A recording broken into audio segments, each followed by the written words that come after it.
9 TV Telugu digital news కు స్వాగతం. కాంగ్రెస్ లో చేరిన greater Hyderabad deputy mayor Moti Srilatha Reddy భర్త బీఆర్ఎస్ కార్మిక సంఘం నాయకులు శోభన్ రెడ్డి గాంధీ భవన్ లో పార్టీ కండవా కప్పి కాంగ్రెస్ కు ఆహ్వానించిన AICC incharge Deepa Das Munshi, Hyderabad incharge మంత్రి Ponnam Prabhakar, TPCC working president MLC Mahesh Kumar Goud, Rajya Sabha సభ్యులు అనిల్ కుమార్ యాదవ్ కార్యక్రమంలో పాల్గొన్న greater Hyderabad Congress floor leader Darpalli Rajasekhara Reddy, Khairatabad DCC అధ్యక్షులు రోహిన్ రెడ్డి, కార్పొరేటర్ బాబా ఫసీయుద్దీన్, యూత్ కాంగ్రెస్ రాష్ట్ర అధ్యక్షులు శివసేనారెడ్డి తదితరులు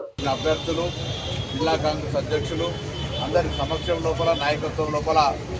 కాంగ్రెస్ పార్టీలో చేరినటువంటి Hyderabad GHMC deputy mayor Srilatha Shobhan Reddy గారికి, మిగతా వారితో పాటు వచ్చేసినటువంటి మిత్రులందరికీ కూడా కాంగ్రెస్ పార్టీకి స్వాగతం తెలియజేస్తూ, ఇంతకుముందు ఉద్యమకారుడు శోభన్ రెడ్డి గారు చెప్పినట్టుగా తెలంగాణ ఉద్యమం ప్రారంభం నుంచి దాదాపు 24 సంవత్సరాలు పార్టీలో ఉన్నప్పటికీ కూడా నూతనంగా అధికారం అనేటువంటి అంశంకు సంబంధించి పార్టీకి ఉద్యమానికి సంబంధం లేనటువంటి వాళ్ళకి ఇవ్వడంతో సరి అయిన ప్రాధాన్యత ఇవ్వడం కోరుతోటి,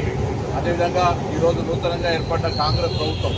తెలంగాణ ఇచ్చిన పార్టీగా, తెలంగాణ తెచ్చిన పార్టీగా ఉద్యమకారులకు లేదా అమరులకు గుర్తింపు ఇవ్వాలి, ఉద్యమకారుల కుటుంబాలకు సంబంధించి గౌరవం తెలంగాణ వాళ్ళ ద్వారానే వచ్చింది. ఈరోజు తెలంగాణ అమరుల శవాల మీద పేలాలు ఏరుకున్న ప్రభుత్వం వాళ్ళ పట్ల నిర్లక్ష్యంగా వ్యవహరించింది,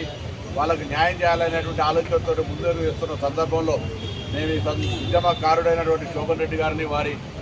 శ్రీమతి శ్రీలత డిప్యూటీ మేయర్ గారికి స్వాగతం తెలియజేస్తూ, మరి అదేవిధంగా ఇంకా కాంగ్రెస్ పార్టీ అందరికీ సంబంధించి న్యాయం చేయాలనే ఆలోచన కలిగిన పార్టీ, ముఖ్యంగా తెలంగాణ కోసం పోరాడినటువంటి ఉద్యమకారులకు సముచిత స్థానం ఇవ్వాలనేటువంటి ఆలోచనతో ముందుకు పోతున్నాం. ఎందుకంటే ఇది కొట్లాడి సాధించుకున్న తెలంగాణ, ఈ తెలంగాణ ఆకాంక్షలకు అనుగుణంగా ముందుకు పోయేటువంటి ఆలోచనతో జరగాలి. కాబట్టి ఈరోజు మరి 24 సంవత్సరాలు పార్టీ తెలంగాణ వ్యవస్థాపకంగా పెట్టినప్పటి నుంచి టీఆర్ఎస్ పార్టీలో పనిచేసి మరి అక్కడ జరుగుతున్నటువంటి అవమానం, అన్యాయానికి సంబంధించి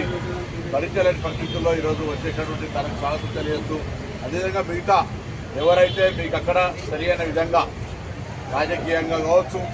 అక్కడ ఉండే పరిస్థితుల లోపల జరుగుతున్నటువంటి పరిణామాల పట్ల కాంగ్రెస్ పార్టీ చూపెడుతున్నటువంటి ప్రజా సంక్షేమ కార్యక్రమాలు కావచ్చు, తెలంగాణ పట్ల, తెలంగాణ అభివృద్ధి పట్ల ఉన్నటువంటి చిత్తశుద్ధి కావచ్చు,